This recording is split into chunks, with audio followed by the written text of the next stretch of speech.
दोस्तों नमस्कार। एक और फाइल तैयार हो रही है।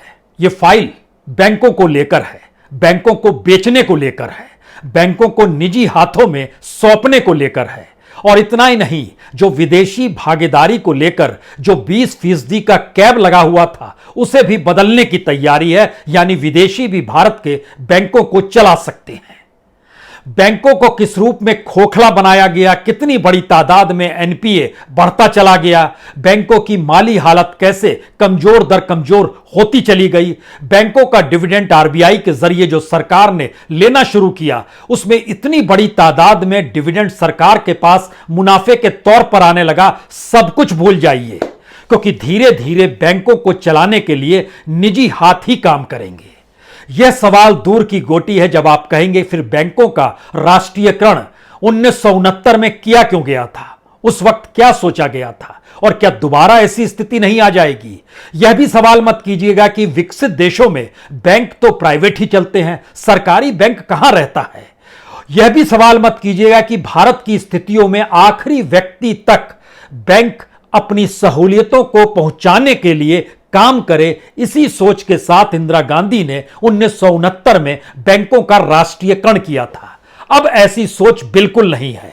अब तो बैंकों का इस्तेमाल सत्ता सरकार जिस रूप में करती रही, तो क्या यह माना जाए कि आखिरी तक जिन बैंकों को पूरे तरीके से निचोड़ लिया गया अब वही कतार में है और एक एक करके उनके नियम कायदों में तब्दीली लाकर बैंकों के प्राइवेटाइजेशन की दिशा में सरकार बढ़ रही है। क्योंकि जो जानकारी सरकार के डॉक्यूमेंट से भी लगती है और सरकार 6 महीने के बाद सरकारी बैंकों की बिक्री की शुरुआत करेगी। सितंबर के महीने से पहला बैंक आईडीबीआई माना जा रहा है और जो विदेशी ऑनरशिप थी 20% कैप की थी, जो बैंक रेगुलेशन एक्ट है उसमें भी संशोधन किया जाएगा। बजट सत्र में ही इसको लाने का विचार हो रहा है। देरी होगा तो मानसून सेशन तक सारी चीजें आ जाएंगी और इसमें इंटर मिनिस्ट्रियल कंसल्टेशन जो है यह भी आखिरी चरण में है। यानी मसविदा तैयार है, चर्चा चल रही है जो आखिरी चरण में आ गई है और इसके बाद माना यह जा रहा है कि जो भी लेजिस्लेटिव एक्सरसाइज होती है वह लगभग शुरू हो चली है और उसके पूरा होते ही जो ग्रुप ऑफ मिनिस्टर्स हैं वह तय करेंगे कि किन बैंकों का डिसइन्वेस्टमेंट किया जाए, किन बैंकों को पूरे तरीके से प्राइवेट हाथों में सौंप दिया जाए।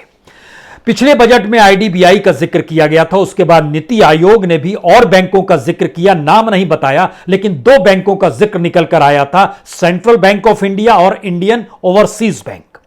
उसके बाद माना यह जा रहा था कि बैंक ऑफ महाराष्ट्र भी उस कतार में है और 2023 में उसको भी निजी हाथों में सौंप दिया जाएगा।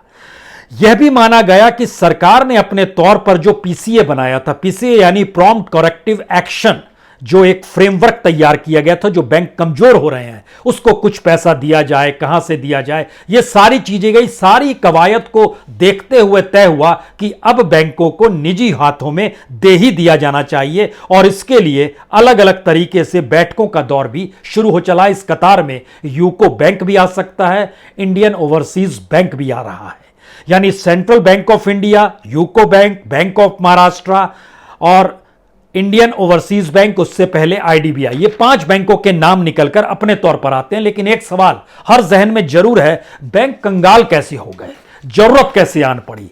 तो हमें लगता है आज उन दस्तावेजों को जो बैंक कतार में है उन्हें भी समझ लीजिए और इस देश की अर्थव्यवस्था में कैसे एनपीए का बोझ बढ़ता चला गया। जब अटल बिहारी वाजपेयी इस देश के प्रधानमंत्री थे तब मैक्सिमम एनपीए बैंकों में जो एडवांस टोटल लिया गया एनपीए के तौर पर वो मैक्सिमम था सन 2000 में 12.7%। बैंकों में जो भी जमा था 12.7% टोटल एडवांस एनपीए का। उसके बाद से वाजपेयी जी ने अपने दौर में बड़ा काम किया और उसको 7% तक ले आए, 7% तक ले आए। मनमोहन सिंह ने और काम किया और इसको 2009 के इलेक्शन तक 2.25% तक ले आए। जब प्रधानमंत्री मोदी आ रहे थे, मनमोहन सिंह जा रहे थे, तो जो टोटल एडवांस का एनपीए था ये 3.9% था। इसमें रफ्तार पकड़ी मोदी के आने के बाद, प्रधानमंत्री मोदी बने, उसके बाद एनपीए बढ़ना शुरू हुआ। 2018 में 11%, इलेक्शन से ठीक पहले इलेक्शन आया तो सरकार ने बड़ी तादाद में जो रिटर्न ऑफ किया जाता है, बैंकों की बुक ठीक की जाती है, उसको 9% तक ले आए और 2021 में यह आज की तारीख में लगभग 12.5% है। इस दौर में बैंकों के खोखलेपन का असर लोगों पर भी पड़ा है। जो लोग ये सोचते हैं कि अच्छा निजी बैंक हो जाएंगे, सरकारी बैंक है, तो दो तीन असर बहुत साफ पड़ने वाले हैं। एक, जो सर्विस बैंक लेती है आपके पैसे को रखने के एवज में, चाहे पासबुक देने के एवज में, चाहे एटीएम से पैसा निकालने के एवज में, चाहे एफडी बनाने की एवज में, चाहे किसी भी जगह पैसा लगाने की एवज में, वह लगभग औसत निकालिएगा तो यह दुगना है पब्लिक और प्राइवेट सेक्टर के बैंक का। पब्लिक सेक्टर में कम लगता है क्योंकि उसकी दृष्टि थी कि इस देश के भीतर वेलफेयर स्टेट की कल्पना है, लोगों के लिए बैंक काम करे, लोगों का हित साधे। लेकिन ये सारी चीजें अब के दौर में नहीं चलेगी। अब तो प्राइवेट हाथों से चीजें चलेगी। जिनके पास पैसा है वह सर्विस का पैसा ज्यादा दें बैंक वालों को, वह आपके बैंक को संभालेगा। लेकिन इंटरेस्ट भी आपको इस दौर में देश की इकोनॉमी पॉलिसी ने कम कर दिया। अगर हम 2013-14 में चले जाए, जब मनमोहन सिंह आखिरी दौर में थे, उनकी कुर्सी जा रही थी, उस वक्त जो आप डिपॉजिट रेट्स क्या थे, 1 से 5 बरस के बीच में अगर आप डिपॉजिट करते तो 8.5 से 9.10% तक था। लेकिन 2018-19 के इलेक्शन तक आइएगा, 5 साल में ही बड़ा बंटाधार हुआ। यह 6.25 से 7.25 तक आ गया। चाहे आप 1 साल के लिए जमा कीजिए या 5 साल के बाद के लिए जमा कीजिए। लेकिन आज की तारीख में यह 4.9% से 5.25% के बीच ही रेंग रहा है। तो जो इंटरेस्ट मिलता है वह भी आधा हो गया, जो महंगाई थी वो डबल हो गई। और इन सब के बीच बैंकों की जो सुविधा मिलती थी वह अब निजी हाथों से तय होगा। और निजी हाथ सबसे पहले अपने मुनाफे, अपनी जरूरतों को देखता है। और यह कोई छुपी हुई बात नहीं है। भारत कोई America, Britain, Germany, France, Japan नहीं है कि यहां के लोग सर्विस के नाम पर पैसा दे। यहां तो बड़ी न्यूनतम पैसे को भी बैंक में जमा कराया जाता है और उसको पता चलता है कि उसमें भी सर्विस टैक्स बैंक ज्यादा ले रहे हैं तो स्थिति नाजुक हो जाती है। लेकिन सरकार के जो खोखलापन बनाने की जो परिस्थितियां थी, हमें लगता है एक बात और पहले समझ लीजिए, जो बैंक कतार में है बिकने के, हम उस पर आए उससे पहले आरबीआई जो डिविडेंड देता रहा उसमें भी एक कैब था। लेकिन सरकार बड़ी शानदार है। इन्होंने जो जलान कमेटी बनाई, जो एक वक्त आरबीआई के गवर्नर ही थे, उन्होंने सरकार के अनुकूल परिस्थितियों की लकीर खींच डाली और कहा नहीं, डिविडेंड अब कोई कैब नहीं रहेगा, यानी 50,000 करोड़ तक का नहीं रहेगा, वो कितना भी लिया जा सकता है। इसका असर यह हुआ कि 2019 में पहली बार आरबीआई ने 1,76,000 करोड़ रुपए डिविडेंड सरकार को दिए। ये एक हाईएस्ट है। इससे पहले कभी 50,000 के पार गया ही नहीं था। यानी मोदी गवर्नमेंट में 2015-16 में 65,000 तक गया। और मनमोहन सिंह सरकार का जिक्र कीजिएगा तो 20,000, 25,000, मैक्सिमम 33,000 2013-14 में लिया गया। लेकिन 2019 में आरबीआई से डिविडेंड लिया गया 1,76,000 करोड़ और 2021 में लिया गया 99,122 करोड़। यह परिस्थिति बतलाती है कि हम लोग जो अब निजीकरण की दिशा में जा रहे हैं, प्राइवेटाइजेशन की दिशा में जा रहे हैं, तो कुछ चीजें अतीत को याद करें क्या। क्योंकि अतीत में भारत के सामने जब बैंक थे उस समय 1947 से 1951 के बीच में लगभग 243 बैंक डूबते रहे, उबरते रहे, लोगों के पैसे डूबते रहे। 1951 में इस देश के भीतर में 567 बैंक थे। उस समय तक नेशनलाइजेशन हुआ नहीं था, प्राइवेट बैंक थे। 1961 में यह घटकर 292 बैंक हो गए। 1967 में घटकर ये 91 बैंक हो गए। और इन्हीं बैंकों के डूबने, लूटने, जनता का पैसा लूटने, अपना मुनाफा बनाने की परिस्थितियों के बीच इंदिरा गांधी ने 1969 में तय किया कि हम 14 बैंकों का नेशनलाइज कर रहे हैं। और उसके बाद गवर्नमेंट ऑफ इंडिया ने 1980 में 6 बैंक और नेशनलाइज किए और तय किया कि इस देश के भीतर में किस रूप में कितना पैसा किस तरीके से लोगों को दिया जाएगा। क्योंकि जो कर्ज लेते थे गांव के लोग, वह ले लेते थे जो जिनके पास जमीन गिरवी रखने की परिस्थिति आती थी, कोई जमीन गिरवी करा लेता था। और याद कीजिए एक सिनेमा बना थे 2.5 बीघा जमीन। कर्ज में डूबने की परिस्थितियों को लेकर प्रेमचंद ने भी कहानियां लिखी, बहुत सारी स्थितियां इस देश के भीतर भी चली। तो सरकार का नजरिया बहुत साफ था कि किसी भी तरीके से जो फॉर्मल इंस्टीट्यूशंस हैं वह अगर नेशनलाइज रहेंगे तो वो आखिरी व्यक्ति तक राहत दे पाएंगे। बैंकों को इसी रूप में डेवलप किया गया। लेकिन उस पीरियड में देखिएगा तो 1950s तक बैंकों से जो पैसा लोग ले रहे थे वो सिर्फ 5% थे। 70 नेशनलाइजेशन के बाद ये 20% आ गए। आज की तारीख में ये लगभग 82% है। 18% लोग अभी भी कर्जदार होते हैं, जो अपने इलाके का रईस होता है उससे पैसा ले लेते हैं। लेकिन दोबारा एक सवाल यह है, जब ये कॉरपोरेट के हाथ में बैंक चले जाएंगे तो फिर वो नियम कायदे भूल जाइए, लेबर लॉ भूल जाइए। आज की तारीख में भी लोग गवर्नमेंट सर्विस क्यों पसंद करते हैं? क्योंकि उन्हें पता है कि कुछ भी हो लेकिन शाम के समय में उनको पिंक पेपर नहीं दिया जाएगा, यानी नौकरी से निकालने की परिस्थिति नहीं आएगी, एक सोशल सिक्योरिटी होगी। लेकिन जो न्यू इकोनॉमी भारत में डेवलप सरकार कर रही है उसमें ना कोई सोशल सिक्योरिटी का जिक्र है और पूरी तरीके से प्राइवेट हाथों को मुनाफा देना है, प्राइवेट हाथों से अपने डिविडेंड को ले लेना है, जो कि उनको स्टेक बेचने के बाद होगा। अब आइए, जो बैंक्स जो कतार में है उनकी स्थिति क्या है। हमने आईडीबीआई का जिक्र किया। आईडीबीआई को 1964 में पार्लियामेंट के एक्ट के तहत लाया गया था, लेकिन इसकी हालत नाजुक हुई और उसके बाद एलआईसी ने 20,800 करोड़ देकर इसका 51% खरीद लिया। गवर्नमेंट के पास 46% बचा, 46.46%। आईडीबीआई जब घाटे में डूबी तो उसको लगभग 7 से 8,000 करोड़ रुपए चाहिए थे और लॉस उसका जो दिखाया जा रहा था पूरे बरस का 2019 का जो लॉस था वो तकरीबन 4,918 करोड़ का था। ओरिजिनली पूरा बताया गया कि ये 15,116 करोड़ का है, तो 20,000 करोड़ में एलआईसी ने लगाया और 51% स्टेक ले लिया। लेकिन एलआईसी में भी तो जनता का पैसा लगा है और उस जनता के पैसे से ही तो वो आईडीबीआई चल रहा था। उसकी स्थिति और धीरे धीरे नाजुक होने लगी। ऐसा नहीं है कि इस देश के भीतर में बाकी बैंकों में सरकार ने पैसा नहीं लगाया। आरबीआई का काम ही यही है कि बैंक को डूबने ना दे, लेकिन जब आरबीआई को ही कोई खोखला करने में लग जाए और ज्यादा से ज्यादा डिविडेंड उससे पैसा लेने में लग जाए, वह भी सरकार हो, तो सरकार अपने लोगों को ही आरबीआई के बोर्ड में रखेगी। आरबीआई का बोर्ड सरकार के अनुकूल ही निर्णय लेगा। यही परिस्थिति धीरे धीरे बनने लगी और बनती चली आ रही है, जिसमें अब अगले 6 महीने से बैंकों का बिकना शुरू होने वाला है। इस बात का जिक्र इसलिए भी बड़ा महत्वपूर्ण है कि बैंकों की माली हालत ठीक रहे। जब तक निजीकरण की दिशा में बैंकों को लेना जाए, तब तक संभालने के लिए याद कीजिए सरकार ने 21-22 के बजट में 20,000 करोड़ रुपया रखा। इस बार जो है 15,000 करोड़ रुपए रखे हैं। उस 20,000 करोड़ में देखिए किन बैंकों का नाम है। बैंक ऑफ इंडिया को 3,000 करोड़ रुपए दिए गए। इंडियन ओवरसीज बैंक जो कतार में है बिकने के, उसको लगभग 4,100 करोड़ रुपए दिए गए। सेंट्रल बैंक ऑफ इंडिया जो कतार में है बिकने के, उसको 4,800 करोड़ रुपए दिए गए। यूको बैंक जो कतार में है उसको 2,600 करोड़ रुपए दिए गए। ये सारी चीजें, बजट भी उसी पैसे से है जो इस देश में टैक्स पेयर का पैसा है। बैंकिंग सिचुएशन धीरे धीरे डामाडोल अगर होने लगी तो 2-3 सवाल अब बैंकों को लेकर आ जाए। बैंक भारत में डेवलप हो रहे थे, रोजगार मिल रहा था, लेकिन पहली बार बैंकों में रोजगार मिलना भी बंद हो गया और पिछले वर्ष 2021 में सरकार ने यानी आरबीआई ने 38,000 नौकरियां एक झटके में कम कर दी। मोदी सरकार जब सत्ता में आई उस समय बैंकों में, पब्लिक सेक्टर के बैंकों में काम करने वालों की तादाद तकरीबन 10 लाख थी। 2018-19 में घटकर ये 8,70,000 हो गई और आज की तारीख में ये घटकर 7.5 लाख पर आ गई है। नौकरियां मिल नहीं रही हैं, नौकरियां जा रही है। मर्जर की सिचुएशन ने ही आरबीआई को इस रूप में किया कि आप 38,000 लोगों को कम कर डालिए।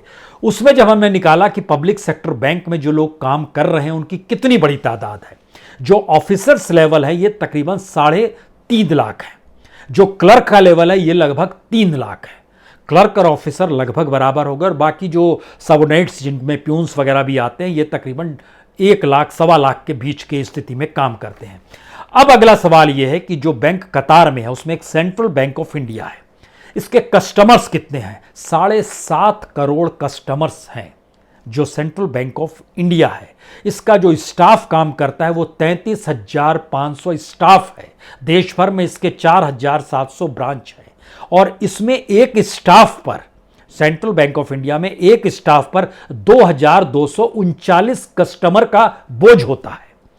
दूसरा बैंक है इंडियन ओवरसीज बैंक जो कतार में है। इंडिकेशंस आए, नीति आयोग ने खुलकर नहीं कहा, इंडिकेशंस आए, उसके लगभग 5 करोड़ कस्टमर्स हैं। उसका जो स्टाफ है वो 27,000 का स्टाफ है, 3,400 इसकी ब्रांच है। एक स्टाफ के ऊपर 1,852 कस्टमर्स का बोझ होता है।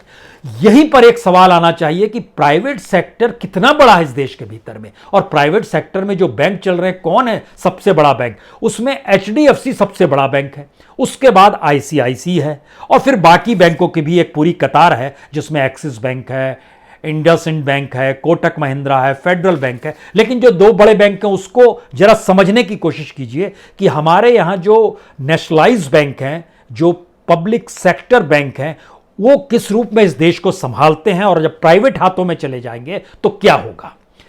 एचडीएफसी के टोटल कस्टमर्स मैक्सिमम है प्राइवेट क्षेत्र के 5,60,00,000, यानी जो इंडियन ओवरसीज बैंक है उससे ज्यादा है, क्योंकि उसके 5 करोड़ हैं। लेकिन सेंट्रल बैंक ऑफ इंडिया के लगभग 7.5 करोड़ हैं, उसके भी एचडीएफसी से ज्यादा है, जो प्राइवेट सेक्टर में टॉप पर है। लेकिन इनके यहां काम करने वाले लोग किसी भी बैंक की तुलना में कहीं ज्यादा है। कहीं ज्यादा से मतलब यह है कि सिर्फ एक आरबीआई को, आप एसबीआई को छोड़ दीजिए, तो एचडीएफसी में काम करने वाले जो स्टाफ्स हैं उनकी संख्या है 1,20,000।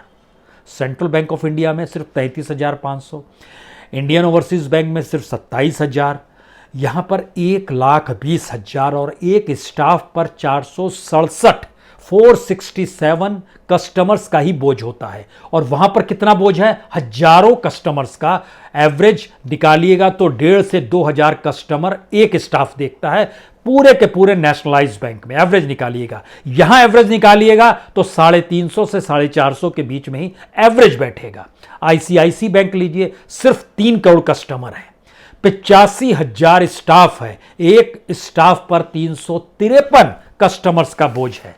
यह है प्राइवेट सेक्टर की परिस्थिति। अब सवाल यह है कि प्राइवेट सेक्टर कमाता कहां से है?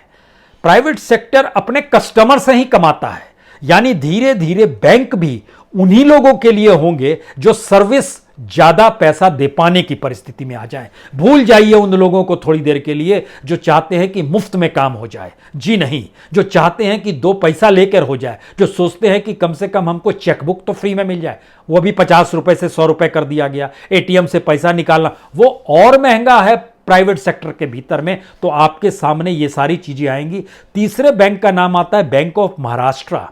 उसके जो टोटल कस्टमर्स हैं वो तकरीबन 3 करोड़ हैं, और वहां काम करने वाले लोग लगभग 12,000 है। एक स्टाफ पर 2,500 कस्टमर्स का बोझ है।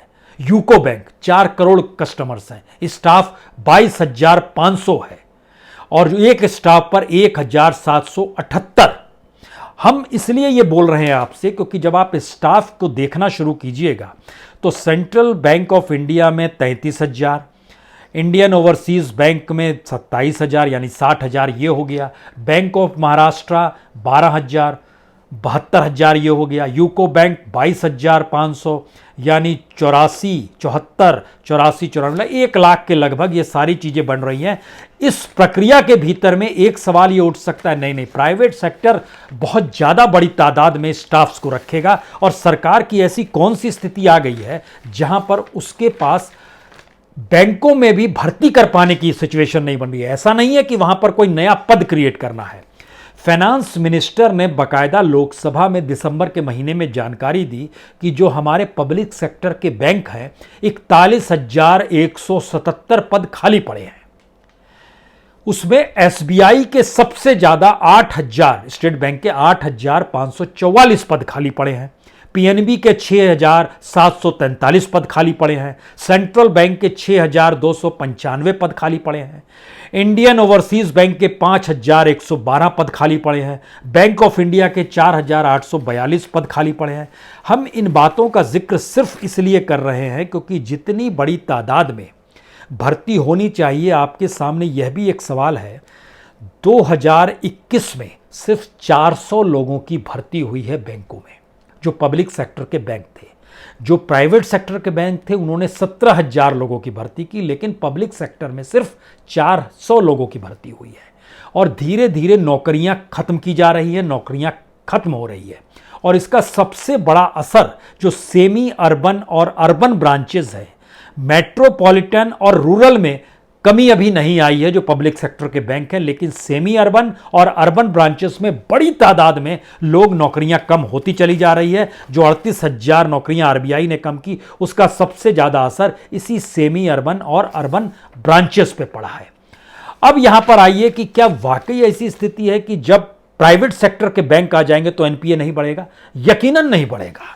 तो क्या यह कहा जाए कि इस दौर में सरकार मनमानी करती रही, अपने लोगों को पैसे बांटती रही और अपने लोग पैसा लेके विदेश भागते रहे? क्या ऐसी स्थिति है? यकीनन ऐसी स्थिति आप कहेंगे। तो फिर बैंक मैनेजर क्या करता था, डीजीएम क्या करते थे, जीएम क्या करते थे? तो सवाल है कि जब फाइनेंस मिनिस्ट्री से कुछ लिख कर आ जाए चुटका, या खुद अपने तौर पर मौखिक बात भी कही जाए, तो वो आदेश के तौर पर काम करती है। शायद इसीलिए एक क्षण के लिए जरा देखिए कि किस रूप में नेट एनपीए 2014 से 2019, 5 साल का ही देख लीजिए, उसके बाद कोविड आ गया और अभी का छोड़ दीजिए थोड़ी देर के लिए, फर्स्ट 5 इयर्स ने बैंकों को कैसे कंगाल बनाया और प्राइवेट सेक्टर कैसे बढ़ तो रहे थे लेकिन कितना मार्जिन है यह जरा देखिए।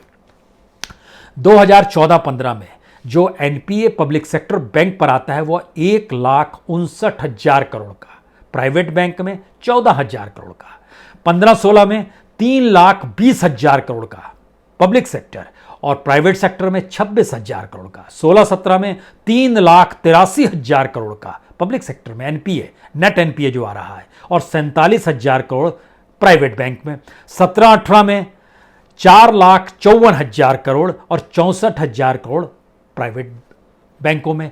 यानी ध्यान दीजिए, बढ़ते चला जा रहा है ये स्थिति, बढ़ते बढ़ते, और जिन बैंकों को अब कतार में है उन्होंने जो सबसे ज्यादा पैसा दिया है उन्हीं क्षेत्रों में जो क्षेत्र आज की तारीख में अभी नेगेटिव में है। प्रोडक्शन डाउन है, स्थिति नाजुक है। Iron and steel, cement, mining, power, coal, infrastructure, यही वो 6 क्षेत्र हैं जिसमें बैंक ऑफ महाराष्ट्र हो, सेंट्रल बैंक ऑफ इंडिया हो, इंडियन ओवरसीज बैंक हो, सब ने उसी रूप में चीजें किया है। अगला सवाल यह है, क्या पॉलिटिकल दबाव अब नहीं पड़ेगा जब प्राइवेट सेक्टर के बैंक पब्लिक सेक्टर के बैंक प्राइवेट सेक्टर में तब्दील हो जाएंगे? क्या अब कोई मंत्री चुटका नहीं भेजेगा? हमें लगता है कि इतना सेंट्रलाइज सिस्टम इस दौर में बनाया गया है प्राइम मिनिस्टर मोदी के जरिए, जहां पर कॉरपोरेट को पैसा चाहिए तो वह भी एक इशारे पर पैसा मिलता है। चाहे जिक्र इस देश के भीतर में अडानीज ने जो एसबीआई से पैसा लिया जिसको लेकर बड़ी चर्चा हुई थी, या फिर वह कॉरपोरेट जो चाहते हैं पैसा लेना वो सरकार के रूट से आए या बैंक के रूट से जाएं, दोनों स्थिति में सरकार ऊपर निगरानी के तौर पर खुद को रखना चाहती है। वो चाहती है कि हम हर चीज से पल्ला झाड़ लें, हम किसी चीज की जिम्मेदारी नहीं लें। इसीलिए जो प्राइवेट सेक्टर के जरिए जो लोन लेने का जिक्र है, पॉलिटिकल दबाव का जिक्र है, और जो जो प्रोजेक्ट्स आते हैं उसकी क्रेडिबिलिटी क्या है इसका एनालिसिस होता है। लेकिन जब आप प्राइवेट सेक्टर के हाथों में चीजें सारी दे देंगे, और इन जनरल ये माना जाता है कि ये एक बिजनेस है और बैंक भी एक बिजनेस मॉडल के तहत ही किसी भी देश में काम करता है, तो यह भारत में भी काम करेगा अगर वो नेशनलाइज नहीं होगा। तो इसमें उस बिजनेस का पहला रूल प्रॉफिट होता है।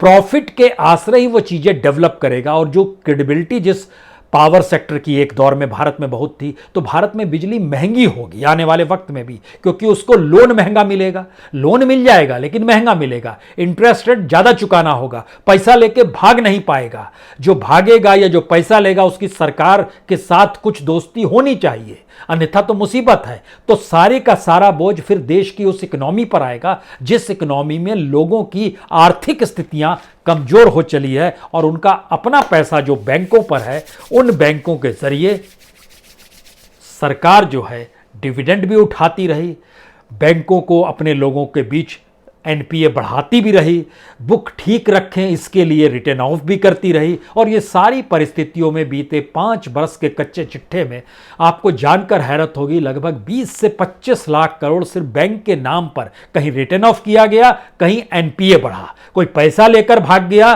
किसी से पैसा वसूल नहीं पाए, कोई विलफुल डिफॉल्टर हो गया, किसकी कंपनी एनसीएलटी में चली गई, आईबीसी में चली गई। 25 लाख करोड़ इस दौर में बैंकों की पूरी प्रक्रिया जो देश को संभालने वाली थी उसको भी चूना लगा, और आरबीआई से भी वो कैब हटा लिया गया। अब हम जितना चाहें आपसे पैसा ले सकते हैं, क्योंकि रिजर्व बैंक भी तो देश का ही है और सरकार भी तो देश की ही है, और जनता ने ही तो सरकार को चुना है। यही वो मंत्र है जिस मंत्र के आश्रय बाकियों को कुछ भी सरकारी सुविधा नहीं मिलेगी, सत्ता सरकार की सुविधाओं को पूरी तरीके से उपभोग करेगी। तो 6 महीने का इंतजार, सितंबर से बैंकों के निजी हाथों में सौंपने की पूरी तैयारी। बहुत बहुत शुक्रिया, बहुत बहुत शुक्रिया।